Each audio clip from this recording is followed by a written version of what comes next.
Say, man, these lawyers and this YSL trial, man, is not letting 12 slide with Young Thug missing jury. You dig what I'm saying, man?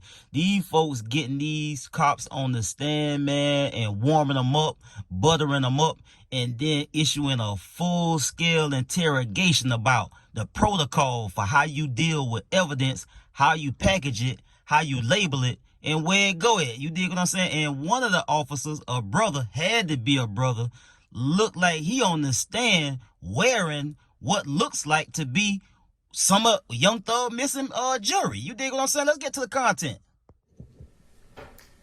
You were asked on redirect if you're aware of any member of the APD that would have stolen this particular watch I asked you about, correct? Yes, sir. Do you have full and total knowledge of all the activities of members of APD? I don't.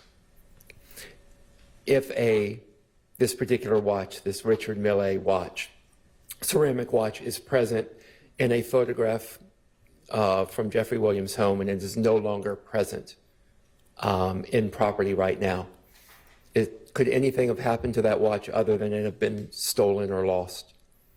Well, no, not every item that we photograph is ultimately taken as evidence. And I think there are probably a broad number of possibilities of what could have happened to that watch other than it being stolen or lost.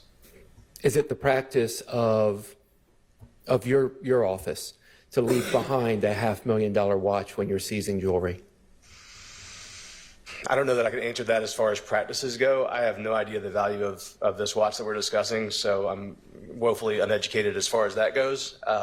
And I can tell you that, unfortunately, as diligent as we are, sometimes even evidence is left behind at scenes. In this case, I don't have any specific information about this particular watch. Can you explain to the jury the procedure when you go about seizing a vehicle, such as was seized at Jeffrey Williams' home?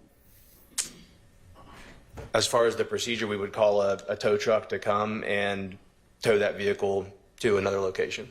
Is there any searching of the vehicle and inventorying of property within that vehicle at the time of the seizure? It can depend on the scene and if there's a search warrant for the vehicle or if the vehicle is accessible. Sometimes the keys may not be present, can't access a vehicle, and sometimes it's towed to a secure location to conduct an inventory or further processing of that vehicle. If the vehicle is accessible at the scene and you have a warrant that allows you to enter that vehicle, what's the procedure for what you do with the contents of the vehicle? Typically, those contents would be cataloged, valuable items may be secured, evidence may be seized. Is the procedure to leave valuable items within the vehicle?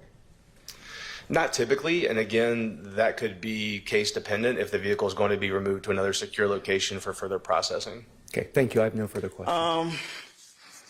I remember I was trying to look for like shell casings. I don't know if I seen any. It was just standing by for additional units to come. I was also informed to block off the side of a road so no cars can pass through. As I stood by and waited for homicide, because I was first on scene, so homicide wanted to speak with me. And then soon after it got replaced by a morning watch unit. Did you prepare any reports in this case? No, I didn't do any reports. Typically, homicide handles these types of cases. They just collect my statement, and I guess they do the report. Court's indulgence, Your Honor.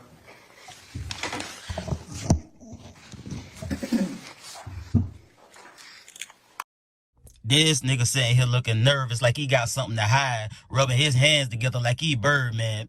Nah, first and foremost, I'm going to get to the white officer. He seemed to know how everything work, how everything go.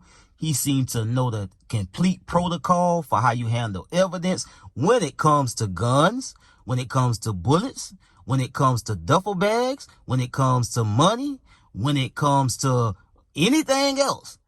Until he was asked about the jury, the missing jury. Then he got scattershot.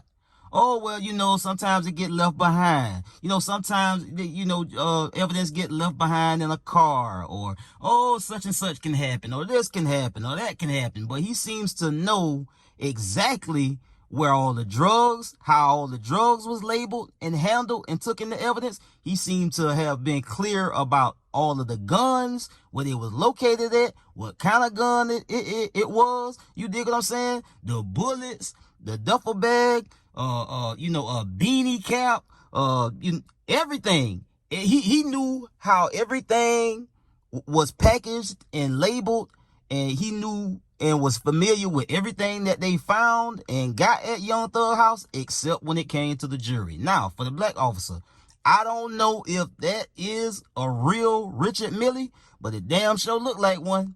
And I don't know if that's the Richard Milley that was in evidence, or was it, or if that's the one that was shown in the evidence photo, but it damn sure looked like it. That's all I'm saying, man. These folks is not gonna let 12 slide with this missing jury. You dig what I'm saying? And it probably was some money missing too, but they ain't said nothing about that. Only the jury. And they also knew, hey, well, it looked like some very expensive jury. I know it's probably worth a lot of money. Yeah, it do look like it is worth a lot of money, because it is worth a lot of money. And some of these hip ass officers, they know what a Richard Milley is. If they done been probing Instagram and stalking these rappers, they know what a Richard Milley is. You deal what I'm saying? So come on, bro, knock it off. Hey man, if they find out 12 been stealing some of Young Thug jewelry from his house and they can't find it, and then they find out that them officers is behind some of this missing evidence, bro, that's gonna be the slam dunk to go ahead and throw a lot more of these charges and all of this stuff out, bro. You dig what I'm saying, man? That's it for the YSL update for the day, man. I get at y'all on the next one, man. Y'all be smooth. I'm out.